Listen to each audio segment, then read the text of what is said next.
तो गाइस इस वीडियो में हम लोग बात करेंगे लैपटॉप के बेसिक्स और टेक्निकल चीज़ों के बारे में। तो मैं स्टार्ट करता हूँ। आप देख रहे हैं ये डेल का एक लैपटॉप है मेरे पास और ये जो मॉडल नंबर है वो लैटिट्यूड 3480 मॉडल है।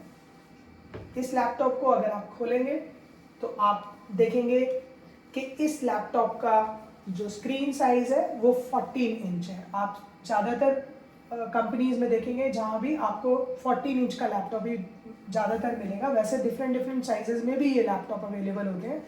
15 इंच में 15.6 इंच लैपटॉप, और एप्पल्स में अगर आप जाते हैं तो थोड़ा सा स्क्रीन साइज डिफरेंट मिलेगा आपको। 11 इंच का भी लैपटॉप देखने को मिल जाएगा, 13 इंच लैपटॉप भी देखने को मिल जाएगा। तो ये इसका स्क्रीन साइज होता है।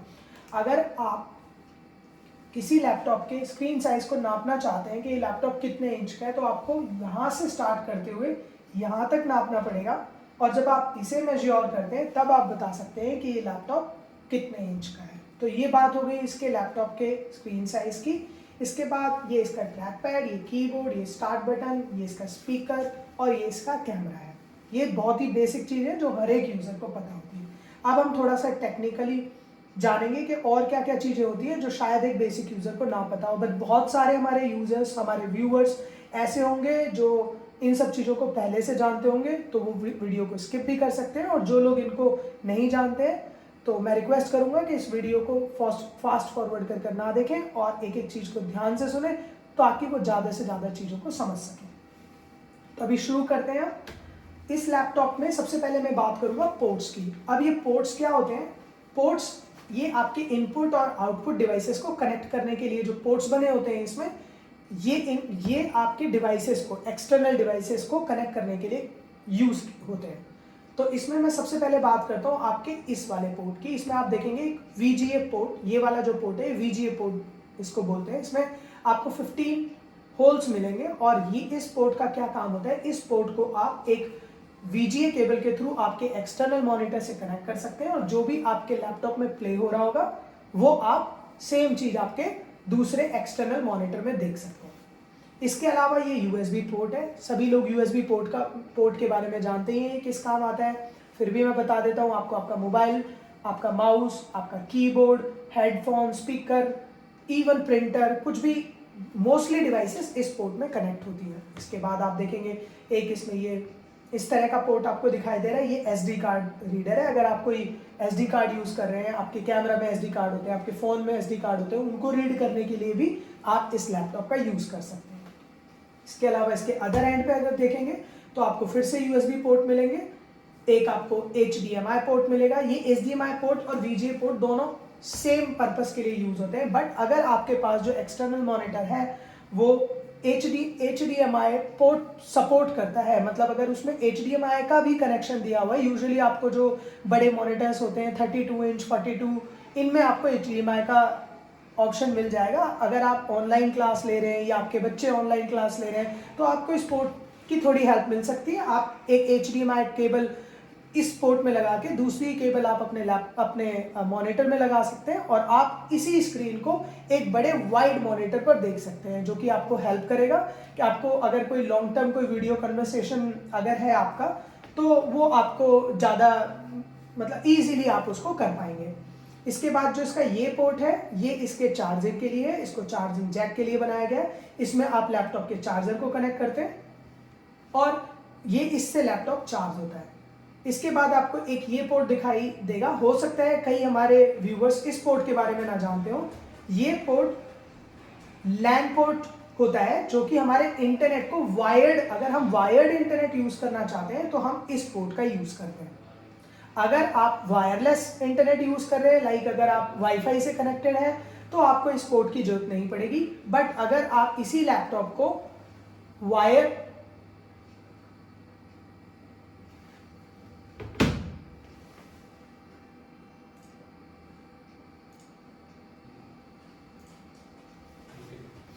अगर आप इसी पोर्ट को वायर के थ्रू यूज करना चाहते हैं तो आप इस पोर्ट का यूज कर सकते हैं। इस पोर्ट को आपको आपके इंटरनेट से एक कनेक्शन लेके इस पोर्ट में कनेक्ट करना है और इससे आप इंटरनेट चला सकते हैं। इसके बाद आपको एक ये पोर्ट मिलेगा, ये इसका जैक है जिसमें कि आप अपने हेडफोन को कनेक्ट करते हैं। तो ये बात हो गई हमारे इस लैपटॉप के पोर्ट्स की, इसके स्क्रीन साइज की और बहुत ही बेसिक थिंग्स की। अब हम आगे बढ़ते हैं और अब हम क्या करेंगे, हम इस लैपटॉप को डिसअसेंबल करेंगे और देखेंगे कि इसके अंदर एक्चुअली में क्या क्या पार्ट होते हैं। जैसा कि हमने सुना होगा RAM, hard drive, processor, DVD, battery, ये एक्चुअली में इस लैपटॉप के अंदर किस तरीके से असेंबल्ड रहती हैं, उनको भी कोशिश करेंगे देखने की।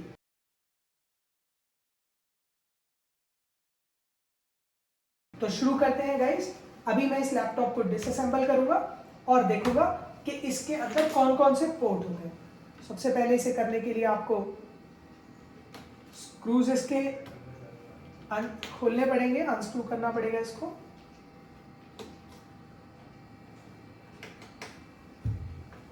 आप आपके लैपटॉप को अनस्क्रू कर लीजिए। बट मैं रिक्वेस्ट करूंगा, अगर आप लैपटॉप आपका खुद का लैपटॉप है और आप अच्छे से अनस्क्रूज और डिसअसेंबल करने में कंफर्टेबल नहीं है, तो प्लीज इसे घर पे अपने लैपटॉप के साथ ट्राई ना करें। आप कोशिश करें कि किसी एक्सपर्ट की निगरानी में ही आप ये काम करें, जिससे कि आपके लैपटॉप का या आपके किसी डिवाइस का नुकसान नहीं होगा। इसे खोलने के लिए हम लोग इस टूल की हेल्प ले सकते हैं। इस टूल से आप इसको कोने से इस तरीके से चला लेंगे।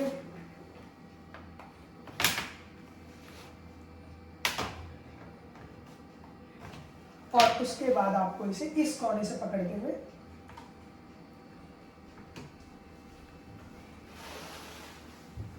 आप इसको खोल सकते हैं। खोलने के बाद ये लैपटॉप आपको निकाल लेना है। इसका ये बैक कवर है, इसको आपको निकालना पड़ेगा।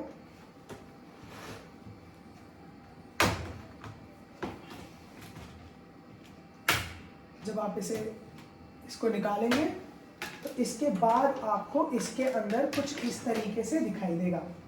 कुछ ऐसा ये लैपटॉप आपको अंदर से दिखाई देगा। अगर आप कोई दूसरा लैपटॉप यूज कर रहे हैं, सोनी, सैमसंग या एचपी या कोई अदर ब्रांड, तो हो सकता है थोड़ा सा आपको इसका पोजीशनिंग डिफरेंट मिले, आपको फैन यहाँ मिल जाए, आपको बैटरी वहाँ मिल जाए। बट ये जो आइटम्स इसमें लगे हुए हैं, जो इसमें इक्विपमेंट्स लगे हुए हैं, वो हर एक लैपटॉप में आपको ऑलमोस्ट सेम ही दिखाई देंगे।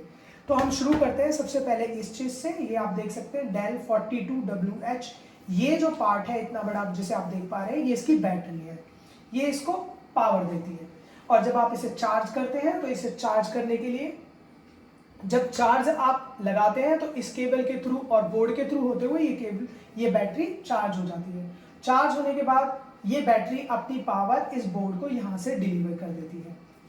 तभी आप देखते हैं, जब आप बैटरी को नहीं भी लगा के अगर लैपटॉप को चलाना चाहें, जब भी लैपटॉप चल जाता है on the adapter, that means adapter सबसे पहले जो पावर डिलीवर करता है वो बोर्ड के थ्रू होते हुए ही बैटरी को हमेशा मिलती है। ये तो हो गया काफ़ी टेक्निकल स्टफ। अब जो मोटी मोटी चीज़ें हैं वो मैं आपको, जो बेसिक चीज़ें वो मैं आपको यहाँ पर बता देता हूँ। जैसे कि ये इसकी बैटरी है। इसके बाद आप इसमें एक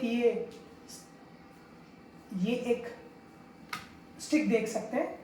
ये इस स्टिक्स को अगर काफ़ी सारे व्यूअर्स हमारे जानते होंगे कि ये रैम है। इसमें आप देखेंगे इसमें 2 रैम के स्लॉट्स दिए हुए हैं, एक A और एक B नाम दिया हुआ है। और ये जो स्टिक है इसका साइज है 4GB। यानी कि अगर आप एक से ज़्यादा रैम यूज करना चाहते हैं आपके लैपटॉप में, तो आप एक से ज़्यादा रैम यूज कर सकते हैं। बट डिपेंड करता है कि आपके लैपटॉप में रैम्स का कितने का प्रोविजन दिया हुआ है। यूजुअली सभी लैपटॉप में आप देखेंगे 2 का प्रोविजन मिलेगा। अगर आप लेटेस्ट नए लैपटॉप्स लेते हैं तो उसमें एक रैम आपको बोर्ड पे इनबिल्ट बंट मिलेगी, जिसको आप देख नहीं पाएंगे, रिमूवेबल नहीं होगी। दूसरी रैम के लिए आपको एक स्लॉट मिलेगा, जिसमें आप रैम को एक्सपेंड करने के लिए उसका यूज कर सकते हैं। ये लैपटॉप पर स्लॉट 16GB सपोर्ट करता है। इसका मतलब इसकी मैक्सिमम रैम सपोर्ट 32GB है। मैं 2 स्टिक्स इसमें 16GB के लगा सकता हूँ। इसके बाद आपके पास एक ये पार्ट दिखाई देगा जो कि है हार्ड ड्राइव। अब हार्ड ड्राइव में आपको 3 ऑप्शंस मिलते हैं। एक आपको हार्ड ड्राइव मिलेगा, ये जो हार्ड ड्राइव है traditional hard drive, traditional metal hard drive, traditional metal 2.5 laptop hard drive. इसमें आप देखेंगे ये और ये बाय साइज एक जैसी हैं, बट इनका जो इनका जो मेटल जो यूज़ किया हुआ है वो ट्रेडिशनल पुरानी हार्ड ड्राइव में आपको मेटल मिलेगा, और जो नई वाली हार्ड ड्राइव है उसमें आपको प्लास्टिक केसिंग मिलेगी। ये जो हार्ड ड्राइव होती है इसके अंदर मूविंग प्लेटर्स लगे होते हैं, और इस हेड की मदद से उस प्लेटर्स के ऊपर रखे हुए डेटा को पढ़ा जाता है। क्योंकि इसके अंदर मूविंग पार्ट लगे होते हैं तो ये हार्ड ड्राइव कुछ सालों के बाद काफ़ी स्लो परफॉर्म करने लगती है। कई हमारे यूजर्स और व्यूअर्स की कंप्लेंट आती है कि मैंने नया लैपटॉप खरीदा था और अब 1 साल 2 साल या 3 साल के बाद वो बिल्कुल स्लो परफॉर्म कर रहा है, बट जब हमने नया लिया था तो वो बहुत अच्छा चलता था। इसका सिर्फ एक ही रीज़न हो सकता है, वैसे कई और भी रीज़न हो सकते हैं, बट सबसे बेसिक और सबसे मतलब जो सबसे ज़्यादा इम्पैक्ट करता है आपके लैपटॉप की स्पीड को, उसमें हार्ड ड्राइव का बहुत बड़ा रोल होता है। ये हार्ड ड्राइव जब आप 2 से 3 साल यूज़ कर लेते हैं तो उसके जो अंदर के प्लेटर्स होते हैं वो घिस जाते हैं, और उस पे से डेटा को रीड करने के लिए जो इसका हेडर होता है उसको थोड़ा टाइम ज़्यादा लगता है, जिस टाइम की वजह से आपका लैपटॉप स्लो परफॉर्म करने लगता है। तो अगर आप चाहते हैं कि आपका कोई 3 साल 4 साल या 5 साल पुराना लैपटॉप जिसको आप ऑलरेडी यूज़ कर रहे हैं बट वो स्लो परफॉर्म कर रहा है, तो आप उसके लिए क्या कर सकते हैं, आप उसके लिए उसमें हार्ड ड्राइव को रिप्लेस कर सकते हैं with a new SSD drive. So if you want someone to do it for you, like अगर आप नहीं ये खोलना चाहते हैं या आप कंफर्टेबल नहीं है या आपको लगता है कि अगर मैं खोलूँगा तो अगर हम नहीं खोल पाएंगे या हमें we need help of someone, then मैं एक नंबर सब्सक्रिप्शन नीचे डिस्क्रिप्शन में दे दूंगा, आप चाहे तो उस नंबर पे कॉल कर सकते हैं और आप हमारे फील्ड इंजीनियर को अपने यहाँ विजिट के लिए, आपके यहाँ पर विजिट के लिए बुला सकते हैं, जो कि आपकी हेल्प करेगा, आपकी हार्ड ड्राइव का डेटा ट्रांसफर करके आपकी नई SSD में ट्रांसफर कर देगा। इसमें भी आपको 2 ऑप्शन मिलेंगे, आप चाहेंगे तो नया विंडोज इस नई नया ऑपरेटिंग सिस्टम इसमें डाल सकते हैं और आपके डेटा को लेटर ऑन उसमें मूव कर सकते हैं। और अगर आप इससे भी बेस्ट ऑप्शन चाहते हैं तो आप इस हार्ड ड्राइव की पूरी इमेज बना के इसमें भी रिस्टोर करवा सकते हैं, जिसमें थोड़ा ज़्यादा टाइम लगता है। तो अब हम बात करते हैं कि इन दोनों को कंपेयर करते हैं और बात करते हैं कि अगर हम ये वाली हार्ड ड्राइव को इससे रिप्लेस करते हैं या किसी लैपटॉप में ये वाली हार्ड ड्राइव यूज़ करते हैं ट्रेडिशनल, या ये वाली हार्ड ड्राइव यूज़ करते हैं, तो उसमें डिफरेंस क्या आता है। जैसे कि मैं आपको ऑलरेडी बता चुका हूँ, उसमें मूविंग पार्ट्स होते हैं और टाइम के साथ साथ उसमें वो घिस जाते हैं और स्लो हो जाते हैं, मगर ये जो होते हैं इसमें एक सिलिकॉन चिप लगी होती है जो कि डेटा को स्टोर करने के काम होती है। जैसे कि आपने देखा होगा आपके पेन ड्राइव्स होते हैं, पेन ड्राइव में कोई मूविंग पार्ट नहीं होता, तो एग्जैक्टली ये भी वैसे ही काम करती है।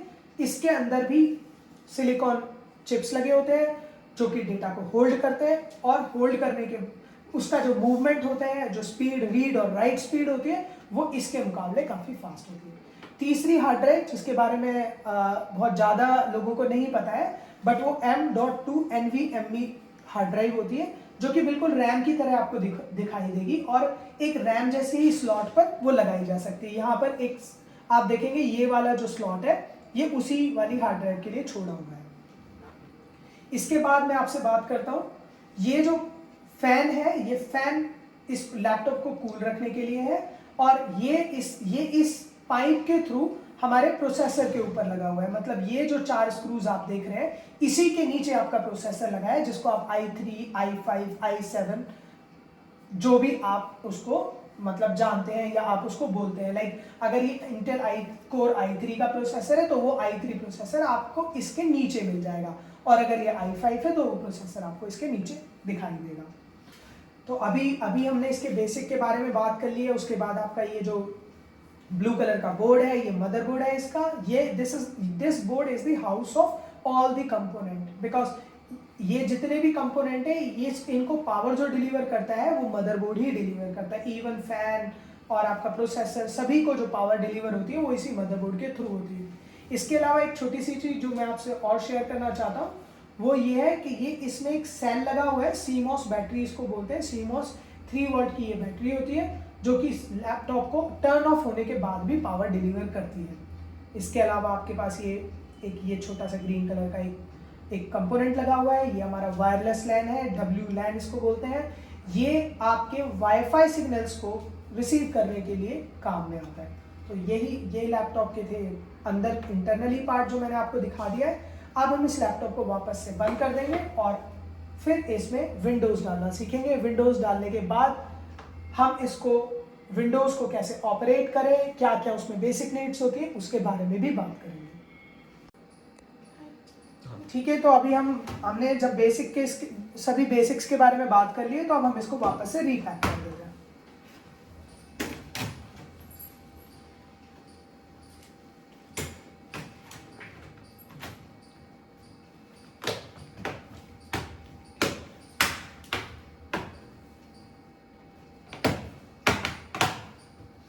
रीपैक करने के बाद आप स्क्रूज कस दें।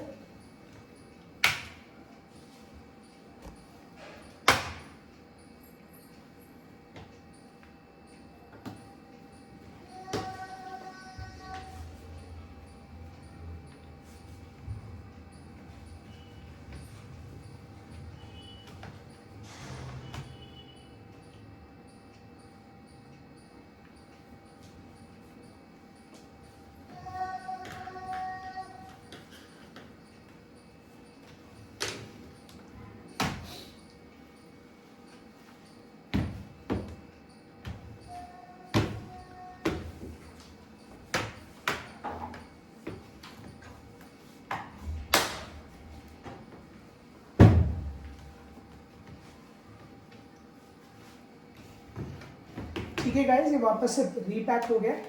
आप देखेंगे तो अभी ये बिल्कुल ठीक से रीपैक हो गया वापस से। तो एक बार देख लें कि कहीं आपने कोई स्क्रू मिस तो नहीं कर दिया, या फिर अगर आपने ठीक से पैकेजिंग को नहीं, मतलब ठीक से पैकेज नहीं की, मतलब पैकेजिंग नहीं किया है इसका। I hope you enjoy this video. If you like this video, please subscribe our channel, and if you want others to learn the same thing, please share this video. We will be waiting for your comments also. Thank you.